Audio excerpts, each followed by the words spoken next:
Turma de Processo Civil, Procedimentos Especiais. Pessoal, vamos chegando para mais uma videoaula aqui no YouTube.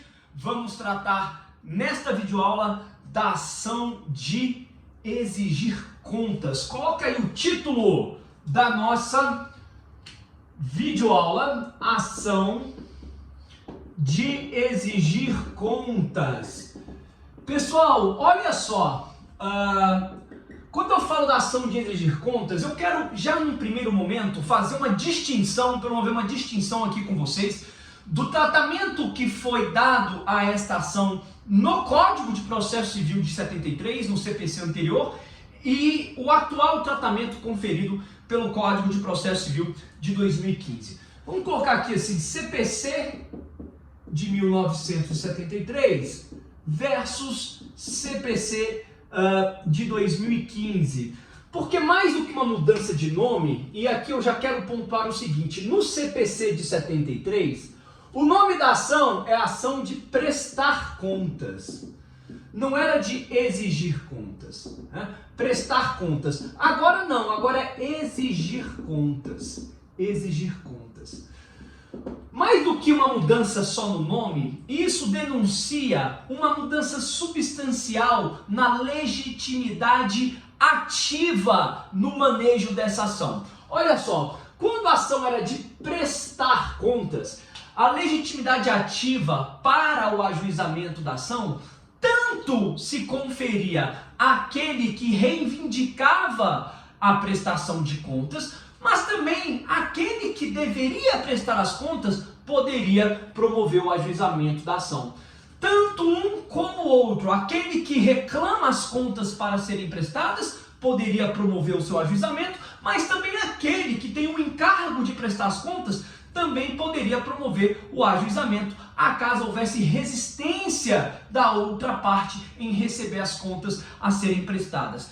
Ambos detinham a legitimidade ativa, isso no regime, na disciplina do Código de Processo Civil de 73, quando o nome iuris, quando o nome da ação era ação de prestar contas. Agora nós falamos em ação de exigir contas. Isso significa dizer que não mais aquele que tem o dever de prestar as contas pode se arrogar na condição de legitimado ativo. Não, no atual CPC, apenas tão somente aquele que reclama as contas, ou seja, aquele que tem o direito de exigir as contas, é que se posiciona no polo ativo. Apenas ele detém a legitimidade ativa. Professor, isso significa dizer que aquele que tem o encargo de prestar as contas não pode mais promover o ajuizamento da ação?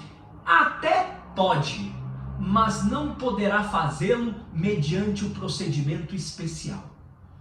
A ação de exigir contas, mediante procedimento especial, tão somente aquele que tem o direito de reclamar as contas. Se aquele que detém o encargo de prestar as contas desejar promover o ajuizamento da ação, ele pode fazê-lo, mas o fará pela ação de prestar contas, ainda ação de prestar contas, mas essa ação de prestar contas vai tramitar no procedimento comum, ok? No procedimento especial, tão somente aquele que tem o direito de reclamar as contas. Ok, pessoal? Fizemos então aqui essa distinção, essa apresentação, esse primeiro panorama no trato desta ação de procedimento especial. Deixa eu apagar o quadro. Nós já tivemos uma videoaula nesse semestre, né? Tratamos da ação de consignação em pagamento. Você já sabe que o ritmo da aula gravada ele é um ritmo mais dinâmico. Eu fico aqui falando para uma câmera, ninguém me interrompe, não tem nenhuma intervenção, e eu vou derramando conteúdo sem prejuízo dos nossos encontros via Google Meet. Vamos aí, né, construindo o nosso trabalho com segurança, passando conteúdo. Qualquer reivindicação, vocês podem ir lá no Google Meet, falar comigo, a gente vai ajustando. Vocês são os destinatários dos serviços. Aqui é um modo de tentar levar a sala de aula para dentro da casa de vocês. Senhores, vamos continuando aqui com a nossa matéria. Olha aqui, ó, tópico 2. Vamos traçar aqui um conceito. Antes propriamente de termos que fazer, de ditar um conceito da ação de exigir contas, vamos primeiro trazer alguns elementos que vão nos ajudar a construir aí uma definição, um conceito que seja formulado. Primeiro, nós temos na relação jurídica de direito material, que há uma relação jurídica de direito material subjacente. A toda demanda nós temos uma relação jurídica de direito material.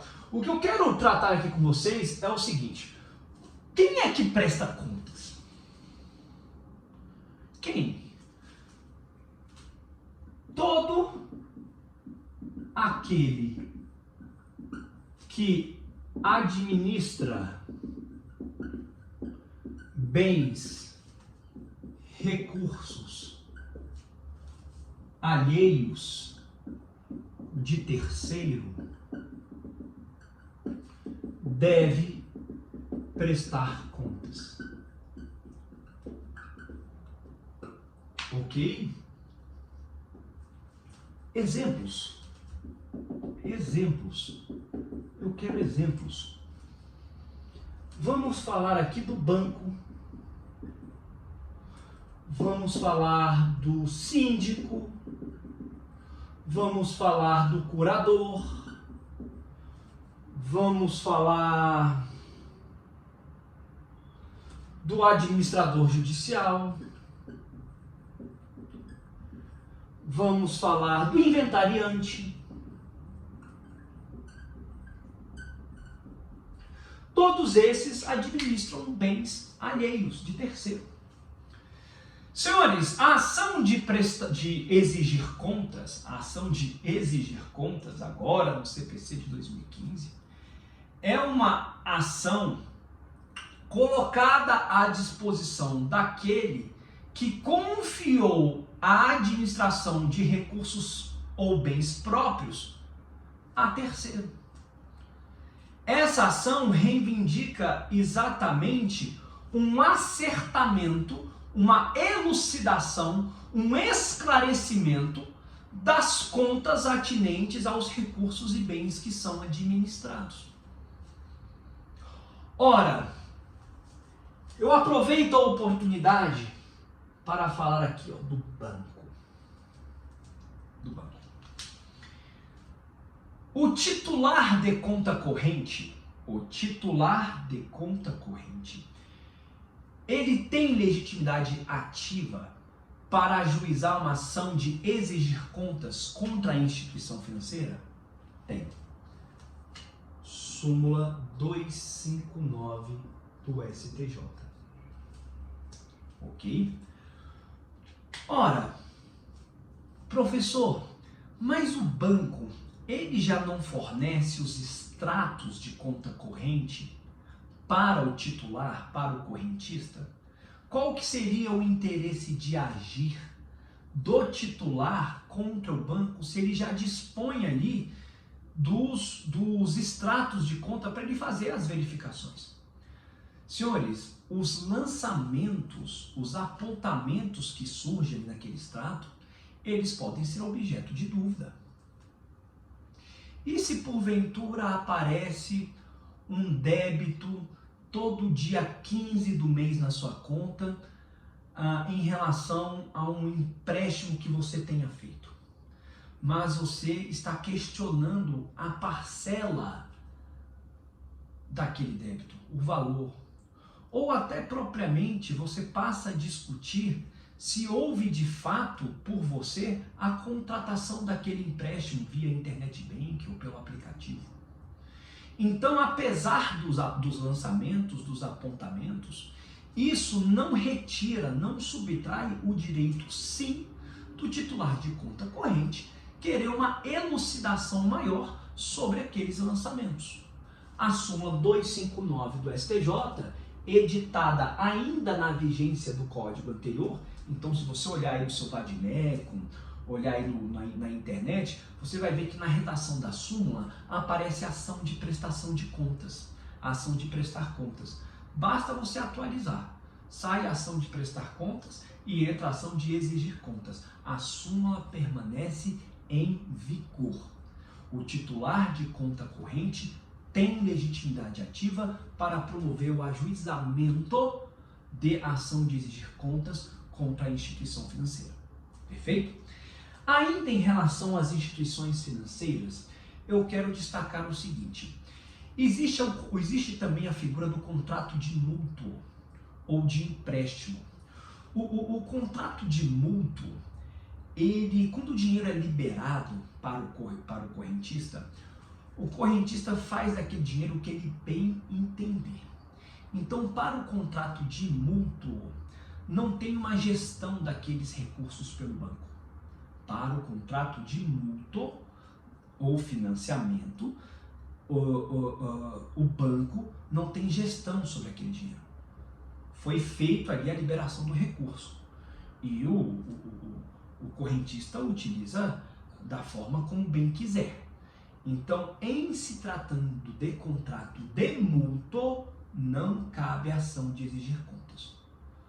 O titular de conta corrente, o contrato de conta corrente, você pode promover o ajuizamento da ação de exigir contas? Para o contrato de conta corrente, sim. Mas para o contrato de mútuo, não. Por quê? Porque o banco não tem gestão sobre aquele recurso. Ele libera o dinheiro para você e você faz aquele dinheiro que bem quiser. Tá certo? Ok? Senhores, então a gente tem aqui vários exemplos de terceiros, né, que administram bens ou recursos de outra pessoa. E todos eles podem figurar no polo passivo da ação de exigir contas. Uma questão decorre daqui, e eu vou apagar o quadro, para que a gente também defina qual que é a competência para essa ação. Qual que é o foro de competência? Senhores, a gente vai ter que trazer aqui uma distinção. Por quê? Ora, nós teremos para a ação de exigir contas a competência funcional, que é absoluta, mas também nós teremos a competência territorial, que é relativa. Olha só, competência. Aí aqui a gente vai ter duas disciplinas. Tá? Duas disciplinas. Quando se tratar de inventário, administrador judicial, curador, a prestação de contas será do juízo que instituiu o inventariante, que instituiu o administrador judicial, que instituiu o curador. A prestação de contas ocorrerá neste juízo. Então a gente vai colocar aqui, ó, competência do juízo. Então a competência funcional absoluta. Tá? Agora, nas demais hipóteses, lá, por exemplo, o banco, onde é que vai ser o foro de competência? Do local onde a gestão ocorre. E aí a gente tem uma competência territorial.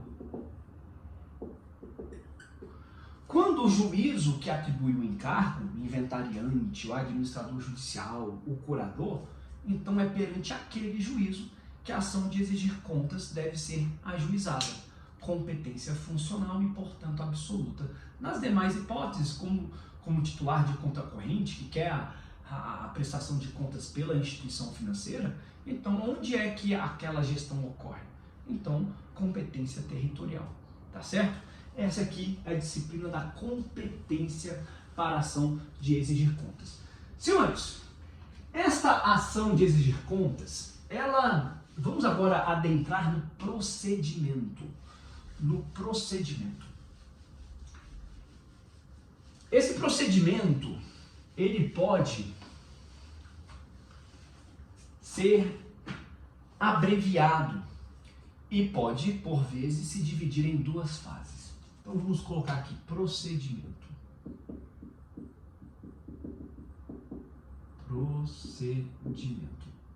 Pessoal, olha só. A primeira fase,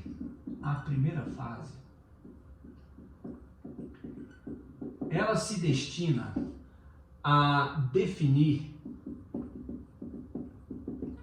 declarar se o autor tem direito ou não em exigir as contas.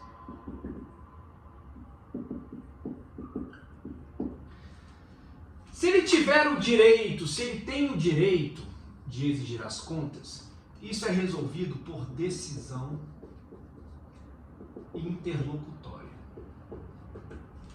Se ele não tem direito em exigir as contas, se ele não tem direito em exigir as contas, então isso daqui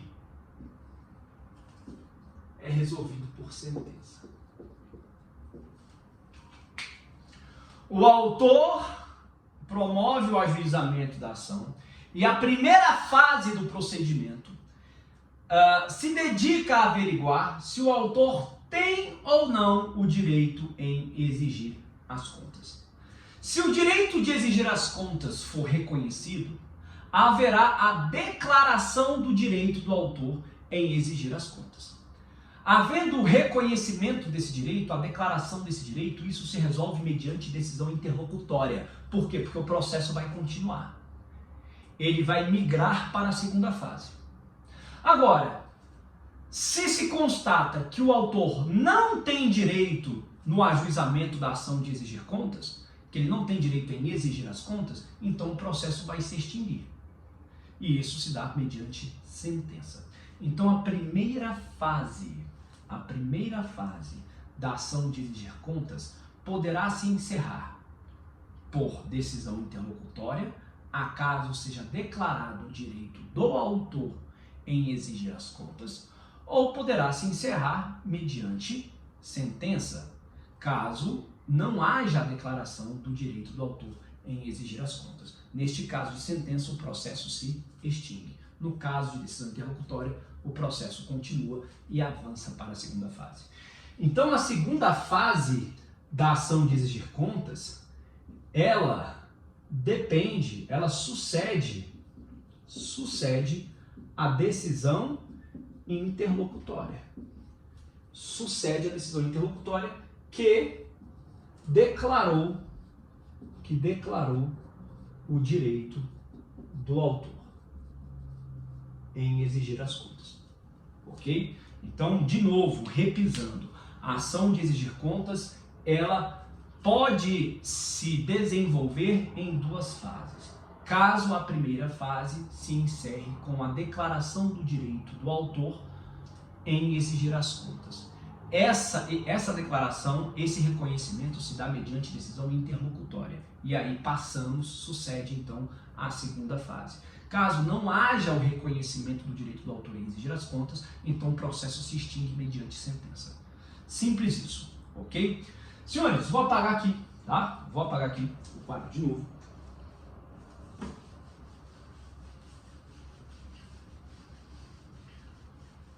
E você anota aí o seguinte: a segunda fase da ação de exigir contas, ela se destina a apurar, coloca aí, a segunda fase da ação de exigir contas se destina a apurar eventual saldo que exista em favor de uma das partes. Não é porque o autor reivindica as contas que necessariamente o saldo a ser apurado será em seu favor. Pode ser que não. Tá? Então a segunda fase vai apurar o saldo que eventualmente exista em favor de um ou de outro, do autor ou do réu. Tá certo? Agora, claro, só se avança para a segunda fase, se houver antes o reconhecimento do direito do autor em exigir as contas. Havendo o reconhecimento do autor em exigir as contas na primeira fase, mediante decisão interlocutória, avança-se para a segunda fase. Tudo bem? Uma observação. O juiz, independentemente de qualquer manifestação das partes, poderá, de ofício, determinar a realização de perícia, inclusive realização de audiência de instrução e julgamento, Para quê? Para se buscar os eventuais saldos que existam aí nessa prestação de contas, nessas contas que estão sendo reveladas na ação de exigir contas. O juiz pode, de ofício, independentemente de manifestação das partes, ou seja, independentemente do autor requerer a perícia ou do réu requerer a perícia, o juiz de ofício pode determinar a realização da perícia sobre aquelas contas, exatamente para apurar o eventual saldo que pode pender em favor do autor ou do réu. Então, nós temos aí os elementos ali do procedimento comum, da fase instrutória, realização de instrução de audiência de instrução e julgamento, realização de perícia, isso pode ser atraído aqui para o procedimento da ação de exigir contas. Tudo bem? Beleza? Senhores, quando o autor entra com a ação, por favor, alguns desdobramentos. Coloque aí mais uma observação. Quando o autor entra com a ação de exigir contas, o réu, ele é citado e ele poderá apresentar essas contas ou contestar. O réu apresenta as contas ou contesta. Senhores, caso o réu apresente as contas, o autor então poderá impugnar ou não estas contas apresentadas. O autor não é obrigado a consentir com as contas apresentadas pelo réu. Então, o autor, diante das contas apresentadas pelo réu, poderá se manifestar. Haverá prazo para que o autor se manifeste a respeito das contas que foram prestadas. O autor, ele pode consentir ou não. Se ele não consente com as contas que são prestadas, então o processo se encaminhará exatamente para a fase de apuração do saldo devedor. Será que essas contas apresentadas pelo réu são idôneas ou não? Poderá haver então realização de perícia, audiência, tudo isso que acabamos de colocar. O réu, quando é citado, ele é citado para contestar ou apresentar as contas. Simples assim. Professor, o réu não apresenta as contas. Se o réu não apresenta as contas, é porque o réu ou se manteve inerte ou o réu contestou. Se o réu contestou, então o autor vai ter a oportunidade de se manifestar sobre a contestação do réu. Se o réu ele fica inerte, então quem é que vai apresentar as contas? O próprio autor. O autor, se tiver alguns elementos, se tiver uma planilha, se tiver um pagamento que foi feito, o controle dele, o autor então apresentará as contas da forma que ele quiser. Quando o réu não apresenta as contas, poderá o autor fazê-lo. Quando o réu não apresenta as contas, poderá o autor fazê-lo. Se o autor apresenta as contas, o réu não tem direito de impugná-las. Senhores, então, olha só. O réu, ele pode apresentar as contas, ele pode contestar, ele pode ficar inerte. Se o réu apresenta as contas, então o autor pode consentir ou pode discordar. Se o réu contesta, então o autor vai ser intimado para a réplica. Se o réu fica inerte, o autor apresenta as contas. Ok? Se o autor discorda, então fase instrutória. Vai para a segunda fase da ação de exigir contas, exatamente para apurar o eventual saldo. Vamos ver se essas contas aí são idôneas ou não. Se o réu discorda. Se o autor discorda, então você entra na segunda fase exatamente para apurar eventual saldo. Vamos ver se as contas apresentadas pelo réu são idôneas ou não. O autor está discordando das contas que foram apresentadas. Se o autor consente, anule com as contas, então acabou. O autor entra com a ação de exigir contas. O réu apresenta as contas e o autor consente com as contas, acabou. A gente vai chamar isso aqui de procedimento abreviado. Procedimento abreviado. Aqui, o réu contestou, réplica para o autor. Réplica para o autor. E aí vai seguir a segunda fase também. Tá? A segunda fase. Agora, se o réu fica inerte, não apresenta as contas, né? Então o autor poderá apresentar as contas. Professor, mas o autor pode apresentar as contas se o réu somente contestar? Também. Porque se o réu contesta, isso significa que ele não apresentou as contas. A inércia também significa que ele não apresentou as contas. Então, a inércia ou a contestação significa que o réu não apresentou as contas. Então, aqui, apesar de haver contestação, o autor vai replicar. Mas ele vai replicar e também vai apresentar as contas. Mas a apresentação de contas. Só que aqui houve contestação. A inércia não tem nem contestação, nem contas. Então, o autor apresenta as contas. Mas vai ter que replicar? Não, não vai ter que replicar. Por quê? Porque não teve contestação. Então, vamos lá. São as três possibilidades. O réu apresenta as contas. O autor vai consentir com as contas ou vai discordar das contas. Em se consentindo com as contas, o processo acaba, mediante sentença. Procedimento abreviado. Se o autor discorda das contas, então segue-se para a segunda fase. Vamos apurar aí eventual saldo devedor e vamos resolver isso. Se o réu contesta ou fica inerte, quer dizer que ele não apresentou as contas. Quando o réu não apresenta as contas, então o autor poderá apresentar. Se o autor apresenta, o réu não tem direito de impugná-las. É isso. O autor pode impugnar, se as contas forem apresentadas. Agora, o réu, quando não apresenta, então o autor que vai apresentar, da forma que ele tiver. Só que não tendo o réu apresentado as contas e o autor então tendo que apresentar, o réu não poderá discordar dessas contas depois. Aqui a única diferença na não apresentação de contas pelo réu é que se houver contestação vai ter réplica mais apresentação de contas pelo autor. Em caso de inércia, a única coisa que sobra, já que não teve contestação, não vai ter réplica. Então o autor apresenta as contas. Simplesmente assim.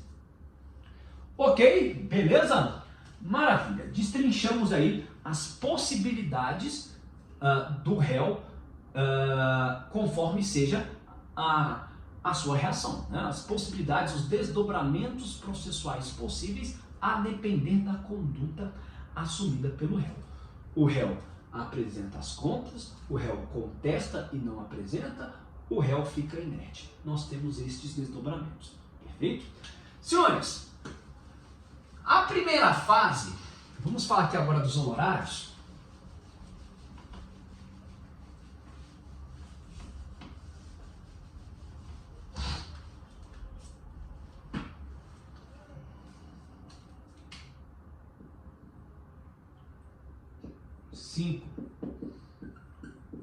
Honorários. Lá na primeira fase, eu tenho honorários? Tenho. Só que os honorários são fixados na primeira fase pela equidade. Por que pela equidade? Porque eu não tenho condenação ainda em valores. Eu não sei qual que é o valor do saldo. O saldo vai ser apurado na segunda fase. Eu não sei o saldo. Eu não tenho valor ainda.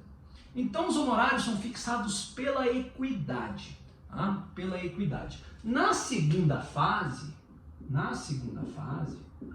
aí sim, houve apuração do saldo. Ora, Na apuração do saldo, eu vou ter uma condenação. Na primeira fase eu tive condenação? Não.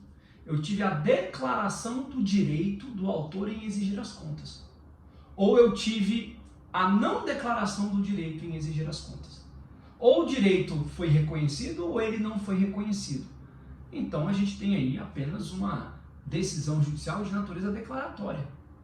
Tanto a sentença que não reconhece o direito do autor, ou a decisão interlocutória que reconhece o direito do autor, são pronunciamentos judiciais de conteúdo declaratório. Na segunda fase, sim, eu posso lidar com uma sentença. Essa sim vai ter uma condenação. Uma condenação tendo em vista o saldo. O saldo apurado para uma ou outra parte. Lembrando que esse saldo, inclusive, para ser descortinado, para ser revelado, ele pode ter precedido ali de uma perícia, de uma audiência. Acabamos de falar sobre isso. Então aqui pode haver uma condenação na segunda fase. A segunda fase se resolve por sentença. A primeira fase não necessariamente. Porque a primeira fase, se há a declaração do direito do autor, é decisão interlocutória. Apenas se não há a declaração do direito do autor, extinguindo-se o processo, é sentença. Perfeito? Então aqui pode ter uma condenação. Essa condenação pode ser em favor do próprio autor, que teve o direito de exigir contas reconhecido? Pode. Pode. Aí a gente vai ter o quê? Uma majoração dos honorários. Os honorários serão elevados, porque o autor ganhou na primeira fase e ganhou na segunda. Tudo bem? Agora, se não obstante o autor tenha tido o direito de exigir contas reconhecido na primeira fase, não significa dizer que o saldo apurado seja em seu favor. Se o saldo apurado for em favor do réu, então a gente vai ter uma condenação contra o autor na segunda fase, porque o saldo é contra ele, o saldo é em favor do réu. E aí eu vou ter uma sucumbência recíproca. Houve o reconhecimento na primeira fase do direito do autor em exigir contas, mas quando se apurou o saldo devedor, se constatou que, em verdade, o autor é devedor do réu. Então tem sucumbência recíproca. Perfeito, pessoal? Beleza? Senhores, maravilha! Encerramos aqui mais uma ação de procedimento especial. A gente vai ter chance de falar sobre isso aqui no Google Meet, talvez antes ou depois da videoaula, depende aí quando a videoaula a gente consegue subir, né? Mas, de qualquer forma, antes ou depois da videoaula, a gente vai ter chance de também comentar, fazer comentários sobre esse procedimento, tá certo? Pessoal, até a próxima. Obrigado!